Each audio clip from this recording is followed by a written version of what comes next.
بسم الله الرحمن الرحيم. عن أبي هريرة رضي الله عنه قال قال رسول الله صلى الله عليه وسلم ليس الشديد بسرعة إنما الشديد الذي يملك نفسه عند الغضب. متفق علیہ.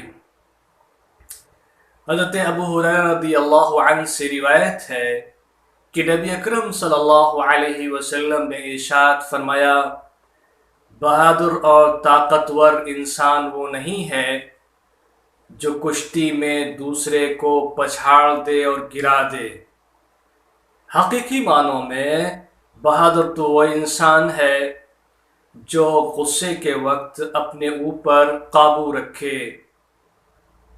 حضرات، یہ حدیث ہمیں اپنے آپ کو کنٹرول کرنے کا طریقہ بتاتی ہے. جاہلیت میں اور عام طور سے یہ بات سمجھی جاتی ہے کہ طاقتور انسان وہ ہے جو لڑائی میں، کشتی میں دوسروں کو گرا دے، پٹخ دے، پچھاڑ دے. ایسے آدمی کو طاقتور سمجھا جاتا ہے.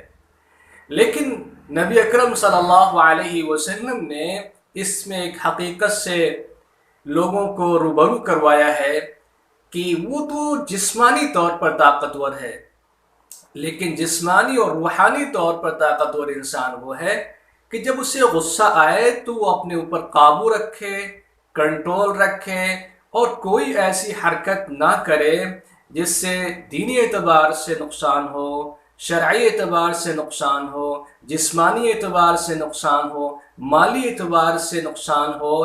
کیونکہ انسان کو جب غصہ آتا ہے تو وہ اپنے اعتدال اور کنٹرول کی حد سے باہر نکل جاتا ہے.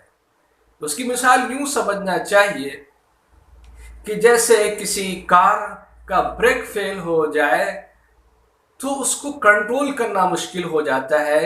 انسان کہ عقل اس وقت، عقل کو اس لیے کہتے ہیں کہ وہ انسان کو ایسے کاموں سے روکتی ہے جو نہ کرنا چاہیے اور ایسے فیصلے کرواتی ہے کہ جو اس کے لیے مفید ثابت ہوں. انسان جب غصہ ہوتا ہے تو اس پر عقل کا کنٹرول کم سے کم ہو جاتا ہے. اسی لیے ہم آپ دیکھتے ہیں کہ جب انسان غصہ ہوتا ہے تو وہ باتیں کرنے لگتا ہے جو نارمل کنڈیشن میں وہ نہیں کرتا ہے، ایسے اعمال کر بیٹھتا ہے جو اس کے لیے بھی نقصان دہ ہوتے ہیں. اللہ کے رسول صلی اللہ علیہ وسلم نے ارشاد فرمایا کہ حقیقی معنوں میں بہادر انسان وہ ہے جو دوسروں کو قابو میں کرنے کے بجائے اپنے کو قابو میں کرے. ظاہر سی بات ہے جب وہ اپنے کو قابو میں کرے گا تو اس کو نقصان کم سے کم ہوگا، اس کی زبان سے ایسے الفاظ نہیں نکلیں گے اور ایسی چیز سے ایسے اعمال سرزد نہیں ہوں گے جو اسے نقصان دہ ہوں. اللہ کے رسول صلی اللہ علیہ وسلم نے یہ بات ارشاد فرمائی کہ اگر کسی کو غصہ آئے تو وہ اگر کھڑا ہو تو بیٹھ جائے، اگر موقع ہو بیٹھا ہو تو ٹیک لگا لے، یا کسی ایسی کیفیت میں آ جائے جس میں اس کو عمل کی کیفیت نہ رہے. اسی طریقے سے غصے کے لیے اگر کسی کو آ جائے تو وہ اس وقت اپنی زبان کو سے کچھ بھی نہ کہے اور کوئی ایسا عمل نہ سرزد ہونے پائے اس سے جو اس کے لیے اور دوسروں کے لیے مضر ہو. کیونکہ یہ غصہ انسان کی فطرت میں اللہ نے رکھا ہے اور کبھی کبھی اس کی ضرورت بھی پڑتی ہے. انسان کو جب کسی ایسے موقع پر جب جوش کی ضرورت ہوتی ہے تو وہ کام بھی آتا ہے اور غیرت کام آتی ہے، لیکن عام طور سے اسے انسان کا استعمال کرنا نہیں آتا ہے. لہٰذا اس غصے کو کنٹرول کرنا چاہیے اور اللہ کے رسول صلی اللہ علیہ وسلم کے بتائے ہوئے طریقے پر عمل کرنا چاہیے. ایک موقع پر رسول اللہ صلی اللہ علیہ وسلم کے پاس ایک صاحب بیٹھے ہوئے تھے. انہوں نے دیکھا کہ دو لوگ آپس میں گالم غلوچ کر رہے ہیں اور ایک دوسرے کو نقصان پہنچانے کے در پر ہیں، اور اس میں سے ایک کی رگیں گردن کی پھولی ہوئی ہیں. اللہ کے رسول صلی اللہ علیہ وسلم نے جب یہ دیکھا اور یہ آوازیں سنی تو آپ نے یہ بات ارشاد فرمائی کہ میں ایک ایسا کلمہ جانتا ہوں کہ اگر کوئی اس کو کہہ لے تو اس کی جو کیفیت ہے غصے کی وہ جاتی رہے گی، اور آپ نے فرمایا کہ اعوذ باللہ من الشیطان الرجیم اگر یہ پڑھ لے تو اس کی کیفیت جاتی رہے گی۔